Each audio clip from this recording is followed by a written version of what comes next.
Praise the lord. Hello my dears, అందరికీ praise the lord. నా ప్రియ సహోదరి సహోదరుల, నా ప్రియ తోటివారి స్నేహితులకి, కుటుంబ సభ్యులకి, ఫ్రెండ్స్కి అందరికీ వందనాలు. ఈరోజు మన టాపిక్ ఏంటంటే క్రీస్తు ప్రేమ మన ఎడల ఎలా చూపించారో దాని గురించి చెప్తున్నాను. మరి ఈ వీడియోని చివరి వరకు చూడండి. సబ్స్క్రైబ్ చేయండి, లైక్ చేయండి, షేర్ చేయండి, కామెంట్ పెట్టండి. ఇలాగా నేను ఈరోజు నుంచి వీడియోస్ చేయాలని ఆలోచన వచ్చింది. నా వీడియోస్లో ఏమేమి ఉంటాయంటే జీజస్ స్టోరీస్, మారల్ స్టోరీస్, బైబిల్లో ఉన్న వ్యక్తుల గురించి, ఇంకా జనరల్ ఎలాగ మనం గ్రోత్ అవ్వాలి, ఎలాగ మనం ఆత్మీయంగా ఎదగాలి, అన్ని విషయాలపై నేను వీడియో చేయాలనుకుంటున్నాను.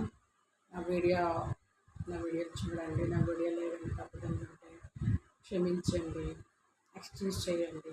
ఒకవేళ ఏదైనా మీరు నాకు సూచనలు, సలహాలు ఇవ్వాలంటే కామెంట్ పెట్టండి. మీ ఫ్రెండ్స్కి వాళ్ళకి షేర్ చేయండి. Thank you.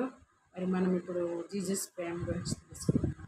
యేసుక్రీస్తు ప్రేమ గురించి మనం తెలుసుకుందాం. జీసస్ ప్రేమ అంటే ఈ ప్రేమ ఎవరు, ఆయన మన ఎడల ఎలా చూపించారో చూద్దాం. అందరికీ ఆయన గురించి తెలుసు, ఆయన చేసిన త్యాగం గురించి తెలుసు, ఆయన ప్రేమ గురించి తెలుసు. కానీ నేను ఈరోజు ఆయన ప్రేమ గురించి టాపిక్ తీసుకున్నాను. నాకు తెలిసిన విషయాలు కొన్ని మీతో పంచుకోవాలని అనుకుంటున్నాను. నా ప్రియమైన పిల్లలారా, ప్రభువైన యేసుక్రీస్తు నామములో మీ అందరికీ వందనములు. ఒకసారి మీకు వెల్కమ్ చేస్తున్నాను నా ఛానల్కి. నా వీడియోస్ అన్నీ చూడండి, నా ఛానల్ని ఫాలో అవ్వండి, నా షార్ట్స్ చూడండి, షేర్ చేయండి, లైక్ చేయండి, సబ్స్క్రైబ్ చేయండి. Thank you so much. చేసిన వారందరూ ఇంతవరకు నాకు లైక్ చేసి, షేర్ చేసి, సబ్స్క్రైబ్ చేసిన వారందరికీ చాలా థ్యాంక్ యూ సో మచ్. ఈరోజు మనం చాలా ముఖ్యమైన అంశం గురించి తెలుసుకుందాం. అది యేసుక్రీస్తు ప్రేమ. అంటే యేసుక్రీస్తు ప్రేమ అంటే ఏంటో చూద్దాం.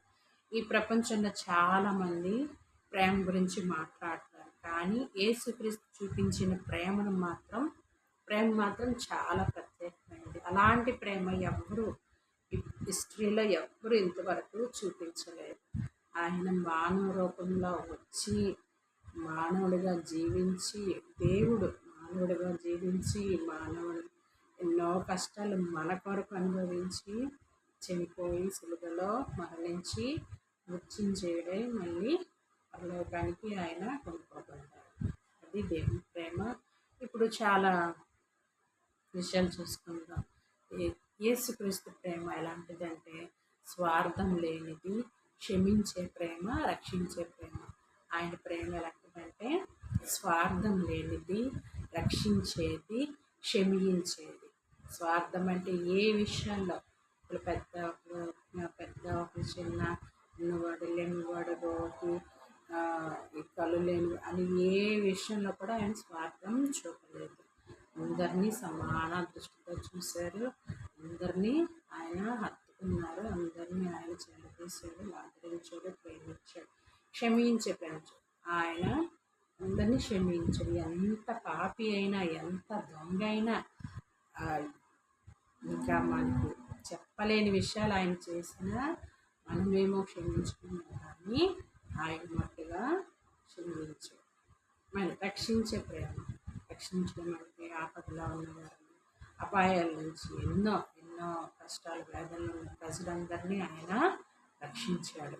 నెక్స్ట్ ఇలాగా ఆయన ప్రేమ కలిగి ఉన్నాడు. దేవుడు మనల్ని ముందే ప్రేమించాడు. మనం దేవుడిని ప్రేమించుకుంటాం. ఆయన మనల్ని తల్లి గర్భంలో ఉన్నప్పుడే ఆయన మనల్ని ప్రేమించాడు. బైబిల్లో ఒక వాక్యం చెప్తుంది, యోహాను 3:16, దేవుడు లోకముని ఎంతో ప్రేమించాడు కనుక తన అద్వితీయ కుమారుణ్ణి మనకు అనుగ్రహించాడు. దేవుడు ఆనాడు భూమి నిరాకారంగా, ఖాళీగా, శూన్యంగా, చీకటిగా ఉంటే దేవుడు అది చూచి ఏదైనా చేద్దాము, ఏదైనా సృష్టిద్దామని తన రూపంలో తన స్వరూపంలో తన బిడ్డని ఈ భూలోకాన్ని పంపించాడు. దేవుడు ఈ లోకమును ఎంతో ప్రేమించాడు కనుక తన అద్వితీయ కుమారుని మనకు అనుగ్రహించాడు. తన అద్వితీయ కుమారుని మన కొరకు పంపించాడు. ఇష్టమైన వ్యక్తిని మన కొరకు బలియార్పణ దానం చేసేది తండ్రి. మనము దేవుణ్ణి ప్రేమించక ముందే దేవుడు మనల్ని ప్రేమించాడు. మనము చిన్నప్పటి నుంచి దేవుణ్ణి ప్రేమించాలి ఇవి అని మనకు తెలియదు, కానీ దేవుడు మనకు ముందే ప్రేమించాడు. ఆ తర్వాత మనం దేవుని ప్రేమ తెలుసుకొని ఆయన్ని ప్రేమించడం మొదలు పెడతాం. మన జీవితానికి విలువని ఆయన చూపించాడు. ఆయన మనల్ని ప్రేమించడం ఎందుకంటే ఎవరిని ప్రేమిస్తారు? ఒక ప్రత్యేకమైన వ్యక్తుల ప్రత్యేకమైన క్వాలిటీస్ ఉన్న వారిని కొంతమంది లైక్ చేస్తారు, ప్రేమిస్తారు.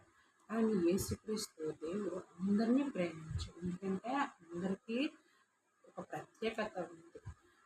ఒక వ్యక్తి దైవజన్ లాంటి మళ్ళీ ఐరస్ వేరే వాళ్ళు తమ్ములైంది. ఈ తమ్ములో గీర్లు ఉంటాయి కదా, ఆ గీర్లు వేరే వారికి ఉండదు. అంత ప్రత్యేకం. మనలాగా ఇంకొకరు ఉండరు. మనలాంటి ఐరస్లు ఇంకో వాళ్ళకి ఉండదు, మనలాంటి ఫింగర్ ప్రింట్స్ ఇంకో వాళ్ళకి ఉండదు. అంటే మనకి మన దేవుడు ప్రత్యేకంగా రూపొందించాడు, మనకి విలువనిచ్చాడు ఆయన. నెక్స్ట్, దేవుని ప్రేమ త్యాగపూరితమైన ప్రేమ. ఏంటి? దేవుని యేసుక్రీస్తు ప్రేమ త్యాగపూరితమైన ప్రేమ. ఈ రోజుల్లో ఒక చిన్న విషయాలు, చిన్న డబ్బు విషయంలో కానీ అన్ని ఏ బ్రదర్ సిస్టర్ ఏ విషయాలు ఎవరు త్యాగం చేయరు. కానీ దేవుడు ఎంతో త్యాగం, తన ప్రాణాలనే మన కొరకు త్యాగం చేశాడు. అంత ప్రేమ. ఇక మనము పాపులమై ఉండగా క్రీస్తు మన కొరకు మరణించాడు. అంటే త్యాగం చేసుకున్నారు. నా బిడ్డలకి ఏమి అవ్వకూడదు, వాళ్ళు పాపం వాళ్ళు రోగాలు పాలైపోకూడదు, వాళ్ళు నరకంకి పోకూడదని మనవన్నీ, మన రోగాలు, మన పాపాలు, మన వేదన బాధలు అన్నీ ఆయనే భరించి మన కొరకు ఆయన బలియార్పణ. ఇది నిజమైన ప్రేమ, గొప్ప ప్రేమ. ఇది తనకు బాధించిన వారు కూడా ఆయన క్షమాపణ చేశారు. ఆ కొరడాలతో కొట్టి, నిందలు వేసి, ముళ్ళు కిరీటం పెట్టి ఎన్నో చేశారు, ఎన్నో దెబ్బలు వేశారు. ఆయన దేవుడు ఏం చేశాడు? తండ్రి వీడేం చేస్తున్నారు, వీరు క్షమించండి. దేవుని ప్రేమ క్షమించే ప్రేమ. ఆయన అందరినీ క్షమించాడు. మన జీవితంలో తప్పులు జరుగుతాయి, కానీ పశ్చాత్తాపంతో దేవుని దగ్గరికి వస్తే ఆయన మనల్ని క్షమిస్తాడు.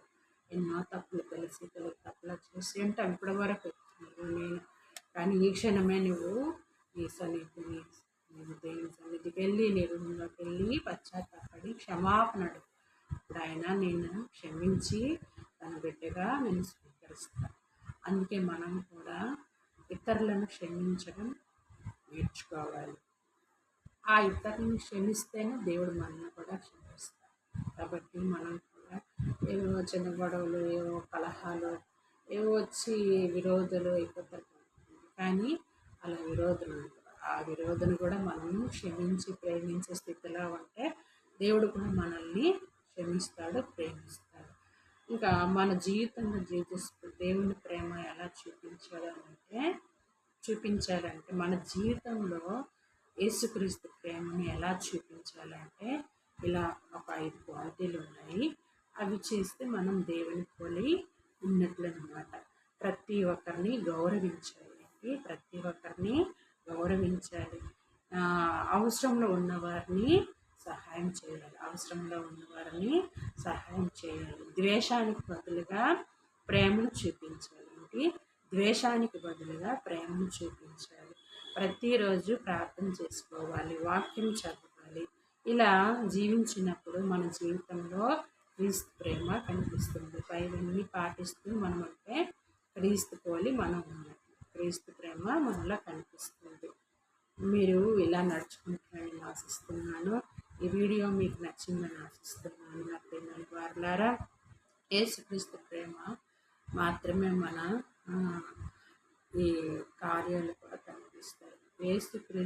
యేసుక్రీస్తు ప్రేమ మాటలు మాత్రమే కాదు, ఆయన కార్యాలు కూడా మన జీవితంలో కనిపిస్తాయి. అదే ప్రేమను మన జీవితంలో కూడా ప్రతిఫలిస్తుంది. అలాగ మనం ఉంటే క్రీస్తులకు మన ప్రేమ ప్రతిఫలిస్తుంది. అంటే ఆయన ప్రతిరూపంగా మనం ఉంటాం అన్నమాట. Okay, thank you. నా వీడియో చూసినందుకు.